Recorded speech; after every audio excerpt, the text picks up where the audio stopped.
80,000 Pakistanis died in this war on terror, which we participated in, which we never should have. It wasn't our war.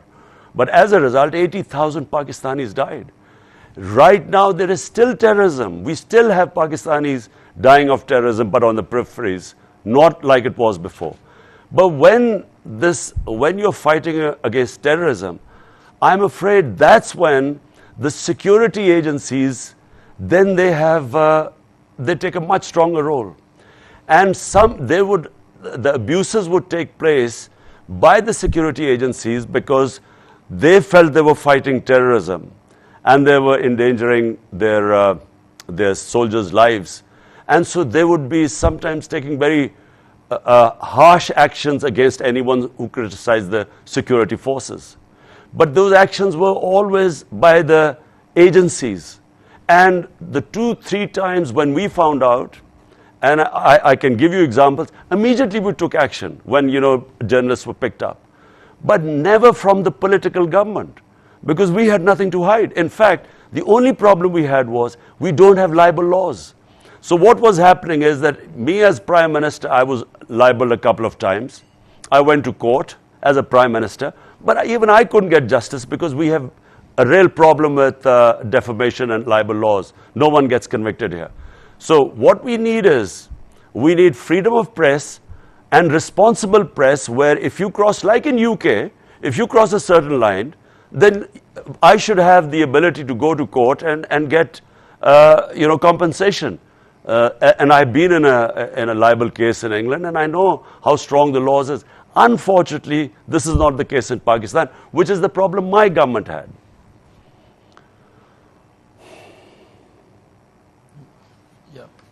No, absolutely. That puts it into context, especially sort of the transition between governments and the freedom of. But moving on to sort of more recent event, which has been like recent news, is the recent decision by the Pakistani Electoral Commission to disqualify you from being a member of the parliament. Where do you stand on this decision, and do you see yourself successfully running for a re-election in 2023?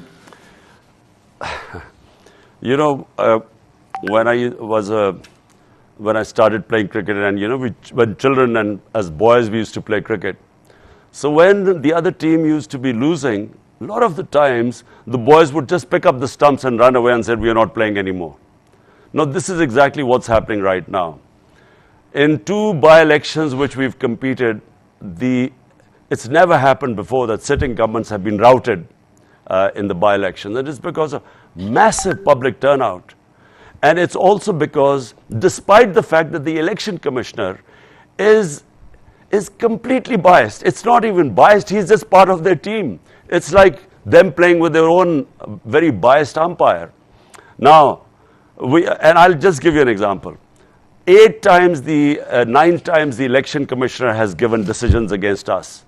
9 times we've gone to the court who've overturned the decisions because they've been so biased.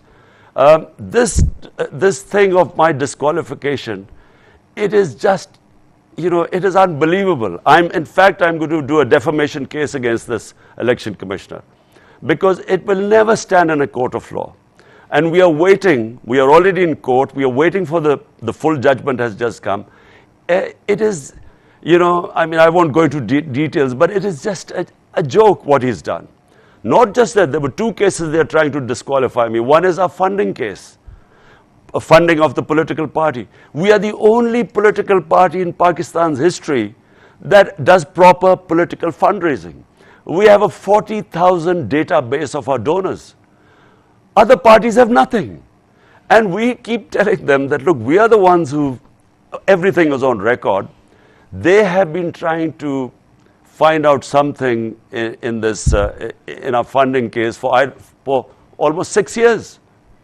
So neither will I be getting disqualified in the funding case, and certainly not in this Tosha Khana case, which is too ridiculous to explain to you. But we are in court, and I'm confident that they'll be brushed aside by the court. But there is a desperation. They've just done another terrorism case on me. So they might God knows, they might try something else. I have had 24 cases against me right now.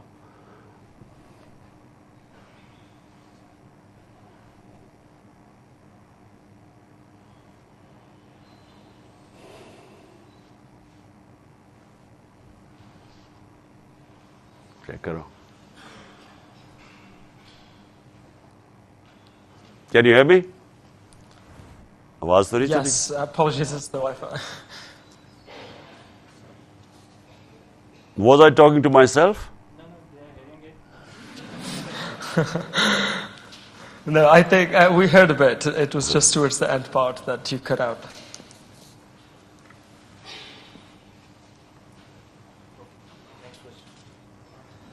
Yeah. Apologies. Next question. The Pakistani Wi-Fi.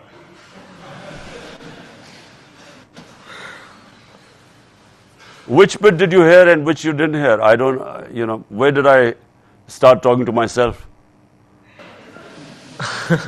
I think generally we heard. I think you covered the point in general, and I think it's sufficiently clear that that you of course do not agree with this decision, and you want to, of course, that you will be rerunning and that you will be contesting this decision in any case, and it's that you believe that it's ridiculous. I think that's a satisfactory answer. So I think I'll move on to sort of the next question, which is slightly more of a difficult conversation, I guess, but it's a conversation that is to be had, especially in the context of Pakistan, which is to do with the military and the politics of Pakistan. Now, your government has had good relations with the military, or had good relations with the military when in power. After the no confidence vote and after a series of events, your party distanced itself from, and in some instances it was said to have spoken against the military. What is your stance on the military's involvement in the country's politics and in the country's running? So look, first of all, let me say, Pakistan became a security state when we came into existence, because there was a fear in Pakistan that we have a neighbor who's 7 times the size of our country, much more resourceful. And immediately after independence, the next year, 47 we were independent, 48 there was a conflict with India on Kashmir. So that framed the mindset of our country, because the fear that a huge neighbor can easily overwhelm us. So the military naturally in such circumstances gained more importance. And then we had martial laws. So we've had 3 martial laws where the military took over when they thought that the civilian governments weren't doing well. Now, the problem with this is that, we have never had an extended run of democracy. So that balance that should be in a society between bearing in mind we are a security state, so the balance between the military establishment and a civilian government, that balance has never really been there. So what happens is that when you have a democratic government, the responsibility lies with the democratic government to deliver. But the democratic government does not have all the power. So it does not always have all the authority. So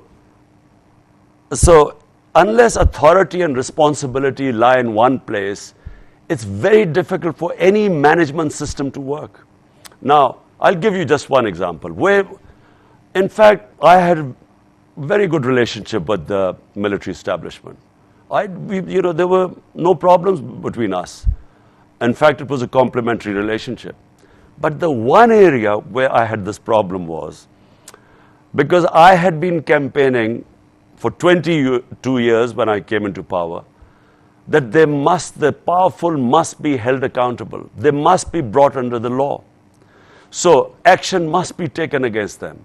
So they were openly stealing money, laundering money out of country, living in these palatial palaces or huge luxury flats in London, money stolen from this country, and never giving any money trail or source of income. How did they acquire this great wealth. So we saw them. I mean, I knew these two families for the last 40 years, and I saw these rags to riches stories where they never had this sort of money, but suddenly they're worth billions of dollars now, lying in outside Pakistan. So my point was that these two corrupt families and people associated with them, they should be held accountable, and there were already cases pending in our accountability bureau. So all I was asking them was that action must be taken. Now, unfortunately, the accountability bureau was not in my hands. So and they were controlled by the establishment. Now, I would keep telling them that, look, take action against these people. But unfortunately, for some reason, the establishment's views on corruption were completely different to mine. They did not take that seriously.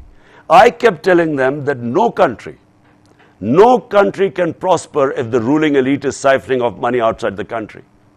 And I kept, because they didn't have any idea, they did not understand the difference, as I mentioned earlier, why countries fail. The developing world and the developed world is rule of law, because the reason why countries prosper is because once you have law, you have level playing field, you unleash the potential of a society. But when you have all the resources are controlled by a tiny elite, the people are enslaved by that. So the societies just cannot grow. And then when you launder money outside your country, when the ruling elite launders money outside the country, it puts pressure on your currency, which devalues. When that devalues, it causes poverty because inflation, imported inflation takes place. So this is where the point of disagreement took place. I kept telling them that, look, this Bureau of Accountability is under you, take action. And they just, for them, corruption was no big deal. No, thank you for that. I will ask one last question regarding something that you mentioned and have been of course, very strong about, is mentioning the two political parties, of course, as two families. You mentioned the dynastic politics has been a huge problem in Pakistani politics. And I think people would agree that one thing that PTI is seen as different is that it offers, what it offers is hope of making it to the top of leadership without being part of a particular dynasty, for people who are competent, for people on their merits. Now, though it is true in your case personally, beyond you, it is argued that PTI is now sabotaged by dynastic families within it. Do you have a plan to end this dynastic politics within PTI, or do you think it's inevitable in the Pakistani political system? Look, as all of you sitting there would know, the reason why democracy forged ahead of monarchy or kingship is because democracy, actually, the better the democracy, the better the meritocracy. And kingship is bound to decay because, I'll give you the example of the Mughals, the great Mughals who ruled India. And India was a superpower at that time. So in 180 years, there were 6 Mughal emperors who ruled for 180 years. And when the last great Mughal died, in the next 17 years, there were 6 different Mughal emperors. Something like what is happening in Britain right now. So, problem is, when in kingship, because there's no meritocracy, it all depends that if the son or the successor of the royal blood, is he capable or not? And if he's not, the whole thing goes down, as the Mughal Empire went down. And as the Ottoman Empire started going down, because once one poor head of state comes, because there's no meritocracy. Democracy, the better the democracy, the better the meritocracy, and therefore you have better leadership. Now, problem with Pakistan has been that we have what is called the feudal system. The feudal system meant that there were the rural landlords who had huge land holdings. they could do politics because they had time and money. Because, normal people just don't have the time and money to, to do full-time politics. So they dominated Pakistani political scene. And they became, the children then succeeded. So it became a family affair. As these two parties are, they are family affairs. They are, for instance, the Benazir's son, Bilawal, he's never worked 1 hour in his life. And he's head of their party. Same as Nawaz Sharif's successor, his daughter, she's never worked 1 hour in her life. So they imagine when they take over, so we have the worst of both worlds. Now, sometimes the princes were actually trained in statecraft. So they were much better prepared than in our case with these feudal children who have no experience of governance or statecraft. So therefore, the families have gradually, the country has gone down, as have the parties gone down. Now in my party, what I hope, and I tried once, we held a huge intra-party election. It was the first time a party had held such a huge scale intra-party election, but it didn't work properly because it was the first time we had tried. We tried a second time and we tried to use technology, but the elections, the general elections came, so we stopped. But my idea is that the only way you can have meritocracy in the party is if you have party elections. So from the experiences we've gained now, we were setting up a system to have a proper intra-party election. And that election will ensure meritocracy. And that is the only way you stop this dynastic politics. If a family member is good enough, fine, he can come up through the elections. But it should not be this nomination that just because you're born in a certain family, you should be automatically, get a party ticket. That should not happen. Absolutely. Thank you very much for this conversation. I would like to sort of, for the last part of this conversation, move to the floor for any questions that they may have for yourself. So yeah, I open the floor for any questions. I recognize this member in the blue jacket. Yes, please speak loud. They will give you the mic.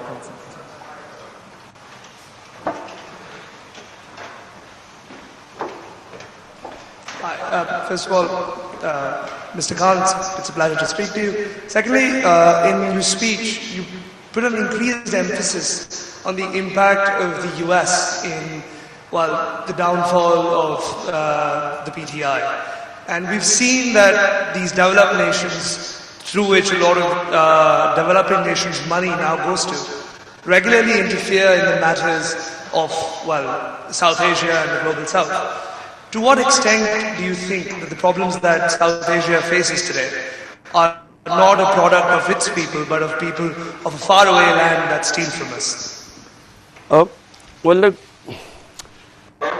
let me just say one thing, that great powers always want to have their sphere of influence. And they always want, this is throughout history, they always want governments that are part of their influence, so would do their bidding. And unfortunately, Pakistani governments have all been in the US sphere of influence. And we have, the worst thing in my opinion, where we did, part of our foreign policy is that we made decisions not for the benefit of our own people, but to please the US. So we joined the war on terror after 2001. And 80,000 Pakistanis died. 3.5 million people got internally displaced. Our ally, the US, conducted 400 drone attacks on Pakistan. Judge, jury, and executioner. So many innocent people got killed. And they took revenge against Pakistan's security forces. And we lost over $100 billion to our economy. And we didn't even get thanked for that. And I opposed that war throughout because it was not in Pakistan's interest. So countries make decisions which are of interest to their people. One of the things which was mentioned in this Donald Lu in the cipher, in the conversation with our ambassador in Washington, he said that I had taken a decision to go to Russia on my own, and that was held against me. But why was I going to Russia? Because Russia would have supplied us with cheap oil.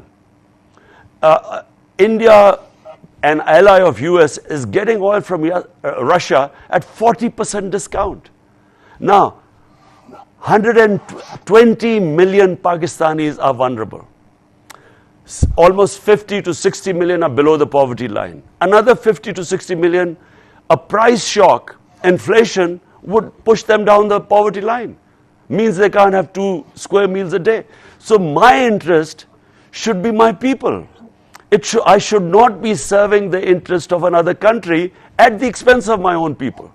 So my people, 220 million people elected me to serve them, not to serve other countries' foreign policy objectives. And this is where the problem rose. US is not used to Pakistan having an independent foreign policy. They wanted these pliant stooges like the one right now who's our prime minister, you know, who would do whatever they order him to do. So it doesn't mean you're anti-American. This is the problem, this imperialistic mindset, that if you do not obey them, then you are anti-American.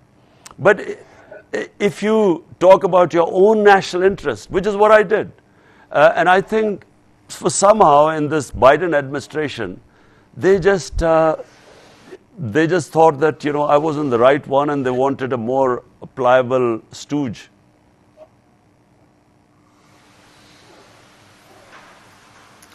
Yeah. No, thank you very much. I now look for another member to ask a question. I recognize that member just right there. Could you please right there, second row? No, sorry, just in front of you. Yeah. Yes, you. Yes, this lady here. Okay, I guess. Just give it to me.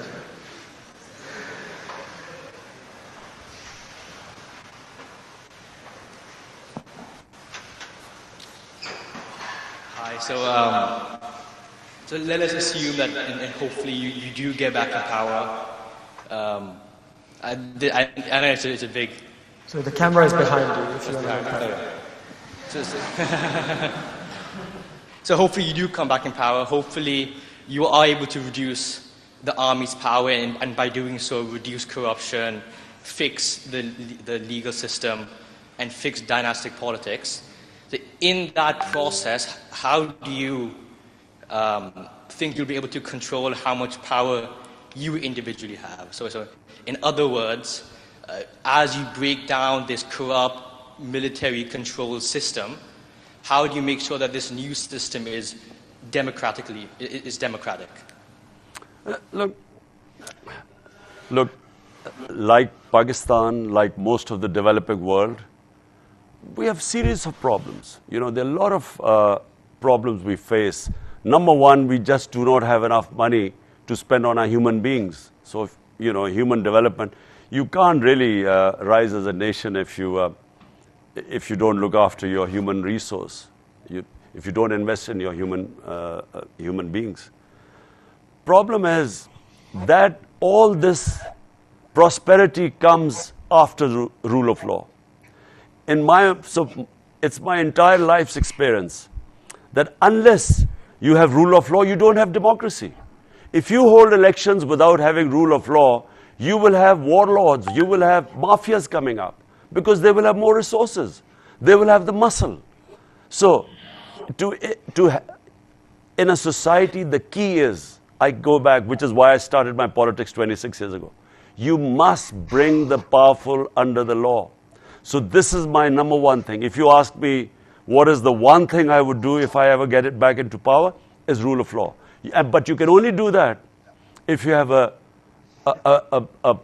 good majority in a parliamentary democracy.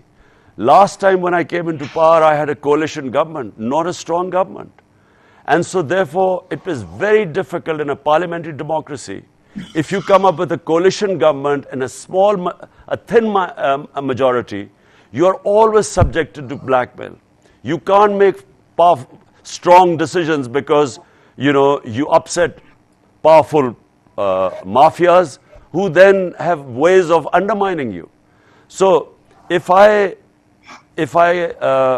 come into power, I will firstly only come into power if I have a clear majority, because otherwise I would not be able to implement my reform agenda, which starts with rule of law. And I believe that everything follows that. Prosperity follows once you've established rule of law and justice. Yeah. No, thank you very much. I recognize the member. Well, just as hello, Mr. Khan. Thank you very much for joining us here today. You talked about rule of law. While it is very important to uphold the rule of law, but during your tenure, you've been accused of breaking the rule of law yourself. You've been accused of breaking the Constitution, Article 92, by preventing the no-confidence vote despite the Supreme Court's decision. During your tenure, there was a sitting MNA who was incarcerated despite the Supreme Court decision to release him, and yet your speakers did not give an order to bring them to the Parliament despite it being against the law. So, firstly, while you do talk about the rule of law, how do you respond to the fact that you yourself have breached it? Secondly, and very quickly I'll ask, you talked about press freedom. During your time, there was a journalist who was abducted and tortured, Matiullah Jan. During your time, Abzar Alam was shot. It was during your time, Nusrat Javed, another journalist who criticized you, had to leave her job. Salim Safi had to leave the job. So, while you do talk about press freedom when you are out of the government, when you were in the government, you were yourself curbed on press freedom. So there's a pattern that while you are in government, you do something else. When you are outside the government, you do like to appeal to a populist agenda. Thank you.